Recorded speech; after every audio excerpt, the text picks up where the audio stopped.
The opinions expressed in the following program do not necessarily reflect those of Invisible Wounds or Whiteman. Please be aware that the content of Fireside Chats with Deborah may contain sensitive subjects such as suicide, grief, violence, PTSD, and other mental health conditions. By discussing these subjects, we will decrease stigma, bring awareness, and hope. If you need support, please reach out to trusted contacts, family, friends, call your doctor, or go to the closest emergency department. Call helplines such as Boots on the Ground at 1-833-677-BOOT. We hope this series helps build self-confidence in you.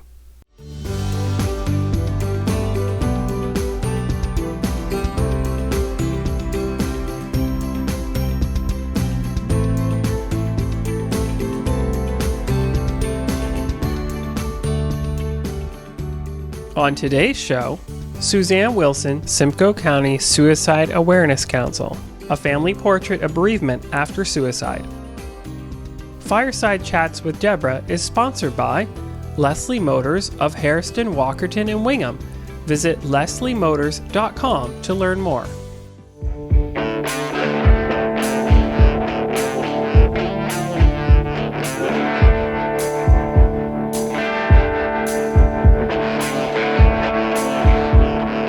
By South Bruce Flooring and Bernie McGlynn Lumber Limited, a local company bringing beauty to your home, one board at a time. Started in 1964 by Jerry and Mary McGlynn in Wingham to supply lumber to farms, the company has now grown to serve both commercial and residential customers. In 1983, Bernie purchased the company from his father and still owns and operates it with his wife Doreen and their children Lucas, Sheldon, and Sharina. You can visit them yourself in the South Bruce Flooring showroom north of Mildmay. A great selection of hardwood flooring and lumber sourced from Midwestern Ontario, along with byproducts of sawdust, mulch, and wood chips. For more information, go to southbruceflooring.com or call 519-367-3215. Hello, and welcome to Fireside Chats. It's my pleasure today to introduce Suzan Wilson, and she's from the Simcoe County Suicide Awareness Council, and she's traveled here from Barrie to join us and to share a little information about the organization and some of the goals that they have in assisting people to gain some insight into suicide. And Suzan, I'll let you introduce yourself. Thank you for having me today. It's nice to be here. And I joined the council a year ago myself after about 3 years ago I had lost my brother to suicide, which it was a very unexpected loss, and desperately for many months tried to find resources and supports for me and my family, my young boys and my husband, and finally found the Simcoe County Suicide Awareness Council, which they offer a support group for people who have lost someone via suicide, and they run those programs in the spring and the fall. I, at the time, was not strong enough or able to do a joint group type session. So I went the route of individual counseling. So it took me about 3 years to come back to the group. I was in touch with them over that time. Everybody is really different when they have that type of loss in their life. Some people, they need that connection right away with people who understand what they're going through.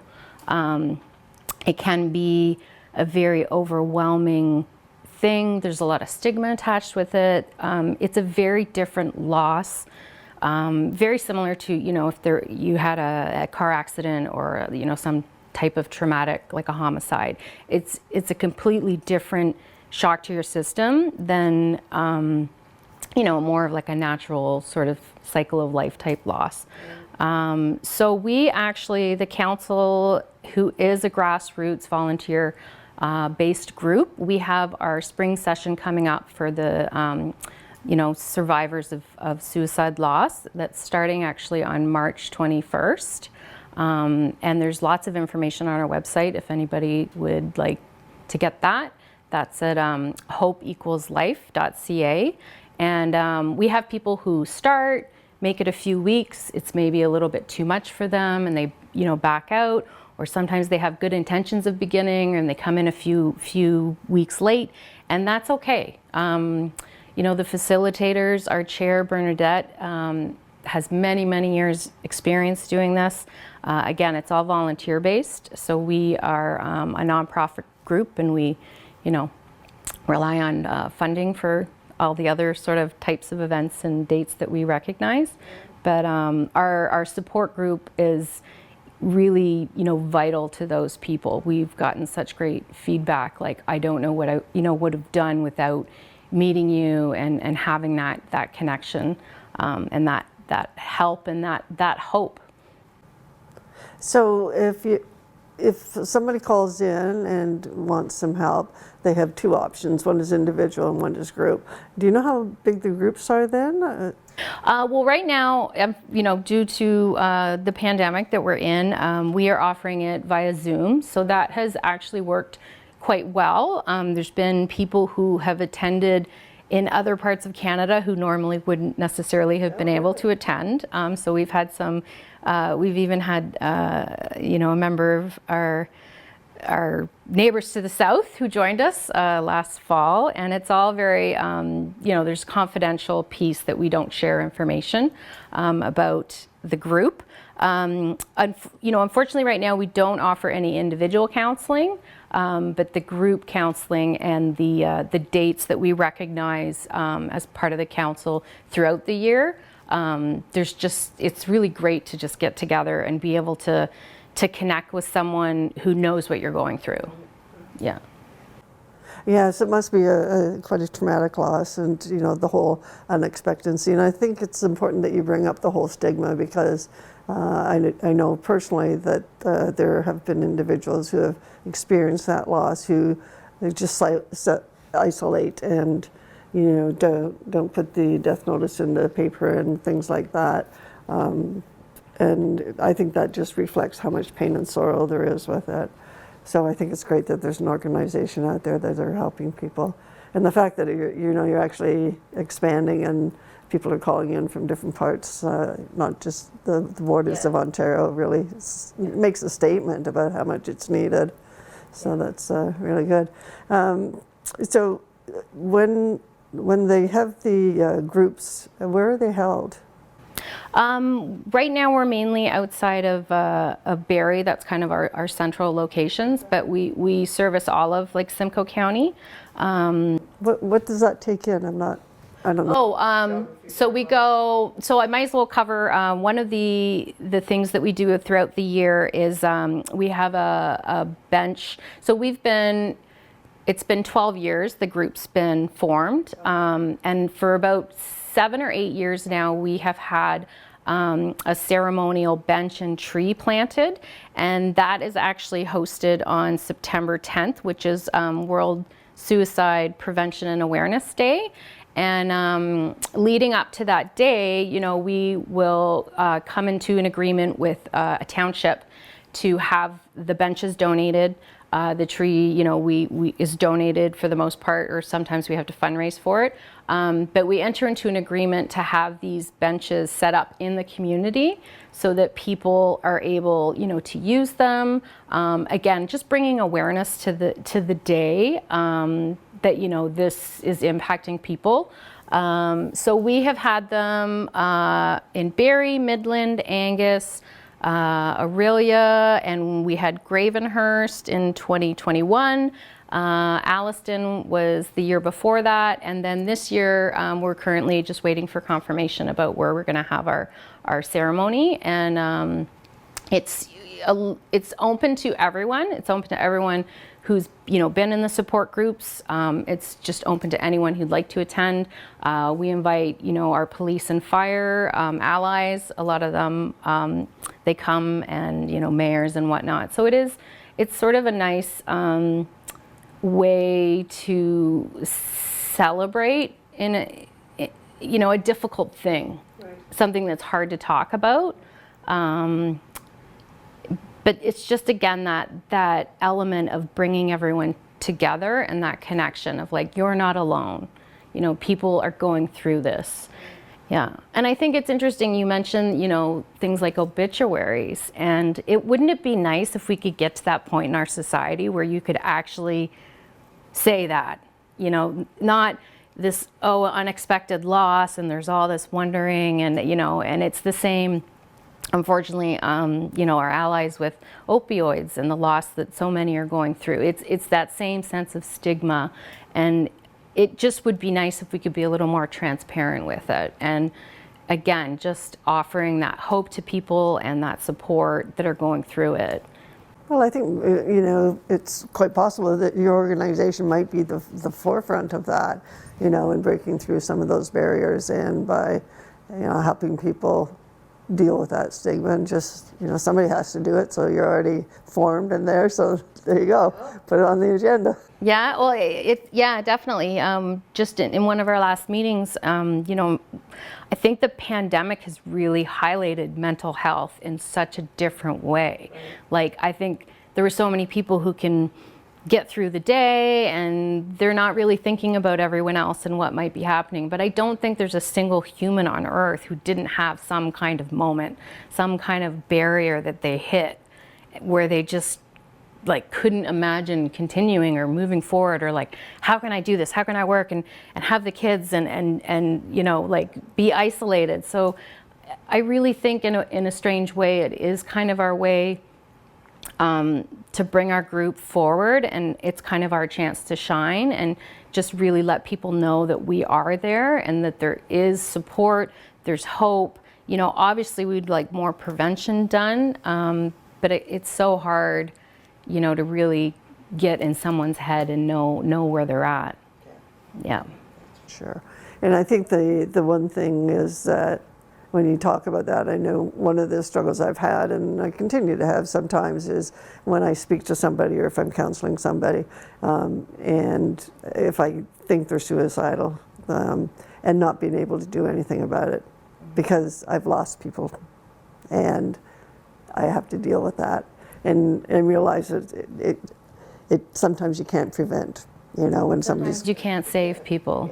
Yeah. So that's been hard, but, you know, once again, the hope that you're giving is to the survivors, the family members, right?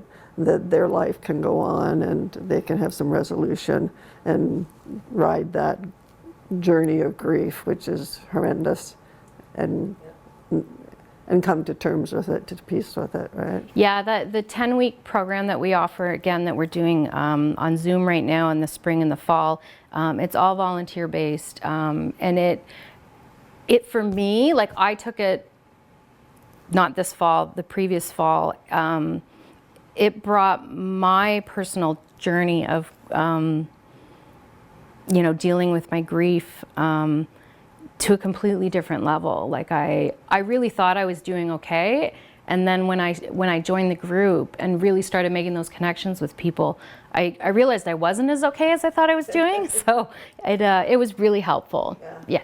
Yeah, it's been really helpful. I've had, you know, we're pretty open with my boys in education and their teachers, and I've had teachers reach out to me. Now that I'm on the council, you start to find, it's funny when your name starts to get out there, people do look at you as a resource, and they're willing a little bit more to reach out and get information from you. So I've had some of that happen, which has been good. And I'm at the point now that I'm not triggered easily, so I can help. And that's one of the biggest reasons that I joined the council, was just being able to help somebody get through that period and know that time will heal. And it's unfortunate, but that's really one of the only things that helps long term is the aspect of time. Yeah. Interesting. Yeah, I found that I have a friend and she does bereavement counseling, and you know, her presentation at one of the seminars was so enlightening. It's like, I can remember her saying, if you feel like kicking a bag of garbage down the driveway, do it. If you want to break a dish, throw it and do it. You know, like there's no wrong way to deal with your grief and that. So that was pretty enlightening, and I remembered that along the way. But so, and it sounds like your organization with individuals like you who are joining because of your own pain and suffering are morphing through that journey of recovery and becoming leaders within your community. Well, thank you. I'd like to think so. Some of the members are like, they work in the field, so they have that drive, that need to help. So they offer their, volunteer this way. Some of them are, we have our allies like Simcoe Health and Public Health and whatnot, and CMHA. There are, people who work there who are also like part of the council and support us with other aspects of things we have going on. So yeah. Nice. I just wanted to ask you about these benches because I'm kind of curious. I think that's a great idea.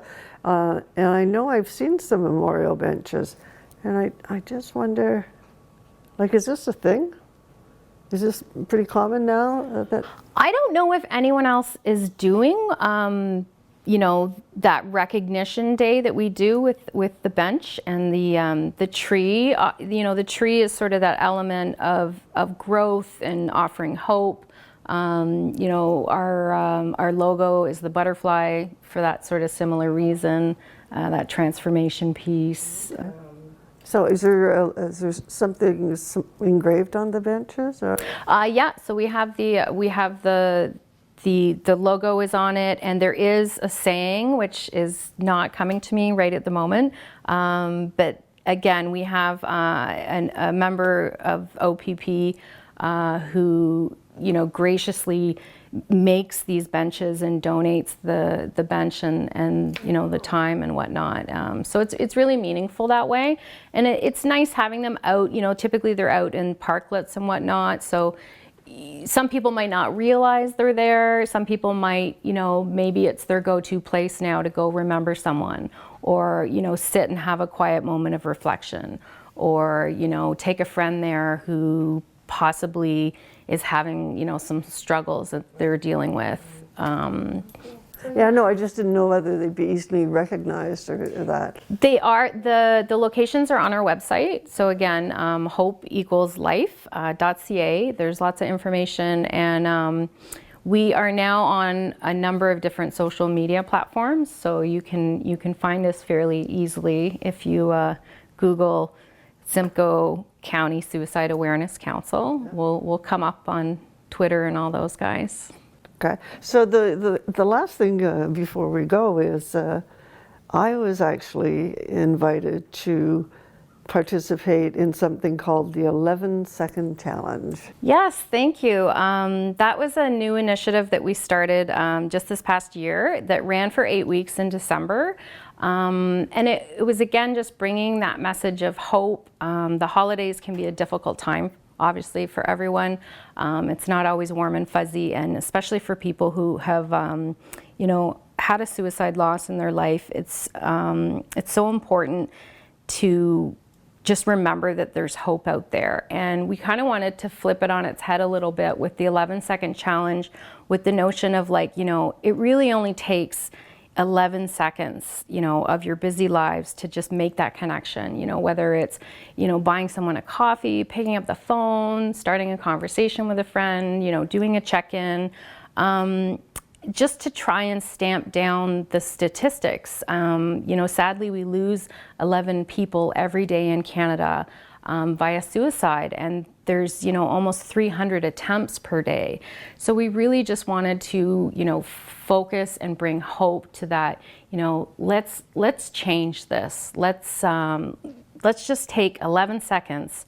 And so our challenge to people was to record a video, connect with us on social media, show how easy it is to really just make that connection and offer hope and bring light and love into somebody's life. Absolutely. And how did it go over, do you know? We had a really fantastic response. Obviously, we met you, which was wonderful. There were several other organizations that we did meet via Twitter, and we did have Facebook, Instagram, and there's another one I'm forgetting. But, some of our accounts were fairly new. So it was, just starting that engagement piece. Right. But we did have a lot of positive feedback and interactions on social media. So yeah, it's something we plan to continue, and we're hoping, over time, once people get to know about the 11-second challenge, that, it's helpful to people. So I got to acknowledge the fact that the way that we got hooked up is because of Scott Mills. Yes. And he's into a lot of different things, and just a terrific guy. And for Invisible Wounds, he does our social media stuff. And he's a mentor and a friend and just a great guy. He is wonderful, and we are very lucky to have him as well. And we very much appreciate Scott and all of the hard work he does. He does it all, but yeah. So thank you very much, Scott. We're rooting for you, and we appreciate you. And at the same point in time, I went into different places, such as my pharmacist, such as a restaurant, such as my goodness, I'm forgetting the candy store, Sweets and Treats, and just spontaneously asked people to participate in this. And I got to thank them because they did it off the cuff. There was no time for rehearsal. And, just once again, people are out there and they're willing to support. They just have to be asked. And it's really that organic connection sometime that is the best, and we thank you for participating in our 11-second challenge this year, and we look forward to you joining us next year. MacDonald from Invisible Wounds, and I'm here with my friend and a volunteer, PAULA Turner, and we're here to spend a few minutes responding to the 11-second challenge that's put forth by Simcoe Suicide Awareness Council. So PAULA, you have a few things to share. Yes, welcome to 2022, and thank you, Deborah, for coming over. We noticed as we were talking, my uncle had given me this wonderful plaque for Christmas one year, and I thought it would be nice to just take a couple seconds to go through what was written on it. Laid it out pretty good. Take care of each other, be kind with your words, be mindful of what is going on in other people's worlds right now, because it might not be the same as what's going on in yours. Don't hold grudges, laugh every day, be yourself, have a sense of humor, take responsibility, have character, embrace your differences, learn from mistakes, hug a lot. I know that's hard in these times, but that's one of my favorite things. Human contact does a certain amount of good for your body. Respect each other, be grateful, show compassion, but above all, love each other, because there is no place like home. So thank you for giving me this 11-second challenge, and hopefully people know, be aware, and if you need someone to have a conversation with, we're always there. Have a conversation. Just look us up. Pick up the phone, okay, and call. Thank you. Good morning, I'm Deborah MacDonald, and I'm here with Diane FOXTON, and we are together going to assist and promote the 11-second challenge that's been put forth to us. So, Diane, I believe that you have something for me. The challenge actually is to assist with awareness about suicide, death by suicide, and to promote prevention of same. So kindness is something that just isn't exercised this time of year. It's something we've got to keep in mind for 365 days of the year, 24/7. I haven't seen Deb in quite some time, and I was pleased to see her today, and I'd like to offer her some freshly baked shortbread cookies. Yay! Enjoy, Deborah. Thank you very much. Merry Christmas. Thank you. My name is Deborah MacDonald. I'm here with my daughter, KRISTY. Hello. And what we'd like to do is let you know that what we're doing today is the 11-second challenge that's put on by Simcoe County Suicide Awareness Council. And so today what we're doing is just showing that acts of kindness can be done within a family. We're working together to prepare Christmas breakfast and to share it with a limited number of people because of COVID. So our best wishes to you for Merry Christmas if you celebrate, or Happy Holidays. Merry Christmas. Merry Christmas. Hi, I'm Debbie from Sweets and Treats in Mingo. It's just thank you, Deborah, for asking me to do this challenge. It's very important that we all are kind to everybody. Everybody is struggling, especially at this time. And it doesn't hurt or cost anything to reach out and touch somebody with your kindness. So please think of everyone else and yourself, of course, too, and just be kind. Thank you. To all the people who are suffering out there and need help, you need to believe in yourself and understand that you are so valuable and so important for this planet. Don't make anything make you feel that you are not important or you're not worth anything. You are worth everything in this planet, and everybody needs you on this earth. Don't be discouraged. We just love you and we're here for you with anything you need. And there's one more. One of the other events that we always have a springtime walk. So again, we're coming out of winter and the blahs and all that stuff. So we do have a fundraising walk to sort of bring that hope and that light and connect everyone. And this year it's going to be hosted on Saturday, May 28th, around dinner time. And it's along the Barrie waterfront. So we start at the city of Barrie, and it's approximately a 5-kilometer walk. We do, right at the beginning, come by one of our bench in Barrie and the tree there. So you don't have to do the walk, depending on your ability. But there's going to be an auction this year. We have, items that we're fundraising, and, we can always accept cash, or you can check out online a Canada Helps page, and that's through CMHA. So you just have to ask that the funds go directly to the Simcoe County Suicide Awareness Council. Yeah, but that's the Canada Helps page that we have also for fundraising, which is very useful for the programs and whatnot that we offer. Okay, great. Good to know. So how many folks do you get out on this walk usually? So unfortunately we haven't had it for 2 years now, so we're really looking forward to the walk this spring. There were ideas of trying to do virtual, and sadly that, just wasn't a go. But we have had, I'd say, up to, somewhere about 100, 150. So this year, we're really hoping to get, those numbers again. Yeah, and you don't have to, it's not like a fundraising walk. You don't have to have a pledge form to participate. Because again, it's really about, connection and being together. We're gonna have our beads again, which are like an awareness color. So people, if they choose to, we have different colors for the different type of suicide loss you've had. So sometimes when you come to something like this, it's nice, to see oh, they have a purple bead, they have the same type of loss as me. And sometimes you just make that friendship, that connection with another human who's gone through the same experience. So that the beads are helpful at the walk as well. And there's all kinds of fun little, promo stuff that we have and whatnot. So it's a great day. Well, as much as it's very sad, and for anybody who's lost anybody in any type of death, but especially by death by suicide, which is so unexpected, and the things that it can bring out, not just grief, but sometimes there's that survivor guilt thing that you have to work through. Very difficult. And if any viewers are acknowledging that, hey, that's me that you're talking about, once again, as you say, you're not alone. Here's an organization that's available to provide some support to you. And of course, there's lots of other people or organizations out there too. So don't feel that you have to hold it within. Try and break through, as you say, the stigma that might be still out there. And you deserve to have the hope and be supported through it. Definitely.